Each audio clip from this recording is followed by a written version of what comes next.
Let's go ahead and get started with this comment from Brent. Jumped into the tailgate before we got started and said, odds the next Heisman winner is another transfer.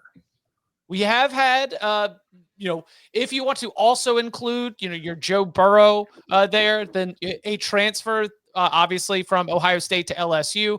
A little bit of a run here as Travis Hunter, Jackson State to Colorado, was awarded the Heisman Trophy. As you're thinking about the future of the award, the immediate future of the award, you think we're going to get homegrown or another transfer with our next winner? I think homegrown.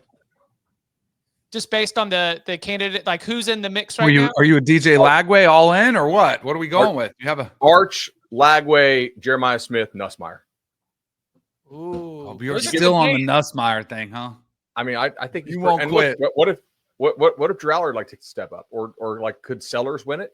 Sellers was the one that I was like, it's so funny that his picture is being used as like promotion for the 2025 Heisman picture, not because he's not excellent. It's just South Carolina's quarterback is not what your mind would think of in terms of the Heisman Trophy contender, but a two-way player from Colorado and a running back from Boise State probably isn't part of, top of mind for the Heisman Trophy conversation either. Agreed. How many guys? I'll just bet transfer because half the country's in the portal. So yes. Well, dadgummit. 6 out of the top 10 in the finalists, 6 out of them, 10 were transfers. Is that right? Mm-hmm. Including the winner? I'll go transfers. It's also the COVID class, right? I think there's part of that. Like this, we just had weird stuff going on in the sport, and that's kind of like one of like the last like vestiges of that. Like that caused a lot of transfers, guys to, maybe not be, awesomely evaluated out of high school. Isn't that also, we could also say that about the class that went to the NFL, right? Yeah. All of the NFL draft evaluations from the COVID year have produced some very flawed NFL draft results. I'm agreeing with you, but I really just have not looked at that at all. So Chip, I'm hoping you're right on this guy. I was like, yep, not like I don't actually. Well, it was, well, it was like people screenshot that it was like not only did they not all match their projections, but individually they all failed at what was what the pro teams were hoping for with what they were drafting, like both by position and player, just top to bottom, just didn't quite hit. And I was like, man, that was a really bad year. Oh, well, it was everybody whose final year of college football was 2020 and the NFL, was difficult evaluation process. Okay. Danny, were you surprised at the voting points being as close as it was with Travis Hunter's win over Ashton Jeanty? 500 some odd first place votes for Hunter, 300 some odd first place votes for Jeanty, and then almost like mirrored on the second place votes. It means almost everybody was out here with that was your 1, that was your 2, and then there were a lot more maybe flip-flops than the odds certainly would have suggested. Did you find yourself surprised at all? I was surprised at 2 things. One, how close it was, and one, how loud and angry and boisterous the Boise State Mafia or the Ashton Jeanty Mafia was in trying to make the case of why Ashton Jeanty should have won.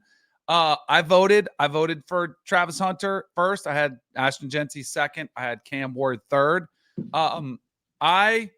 Anytime somebody tries to make the case for Ashton Jeanty, which is a very, very strong case, right? I just ask him, how many tackles did he have?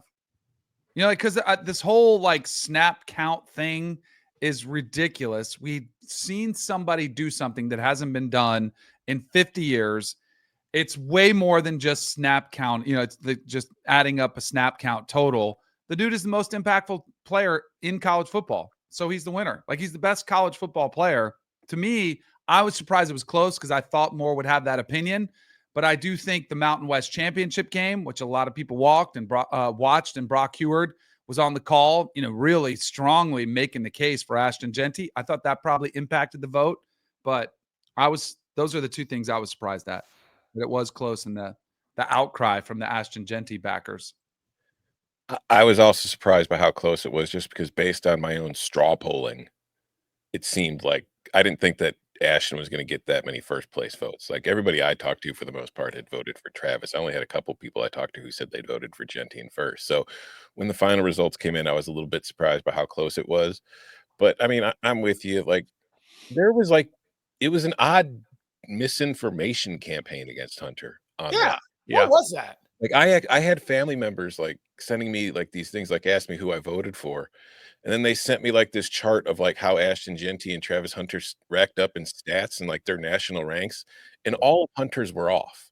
And like I don't know where they got him from, like the internet or whatever, but it was like they were saying he wasn't even top 20 in receptions and yards. And I was like, what the hell are you talking about? It's like these were his actual stats. So I mean, I don't know, man. Like Travis Hunter was the best player in college football. Ashton Genty was the best running back in college football. Like if you voted for Genty, I had absolutely no problem with it because it's a perfectly defensible vote. But I just think Hunter was better. And the weird kind of like, I think part of it has to be the Dion effect. People are just kind of tired of people talking about Colorado all the time. So they take it out on Travis Hunter.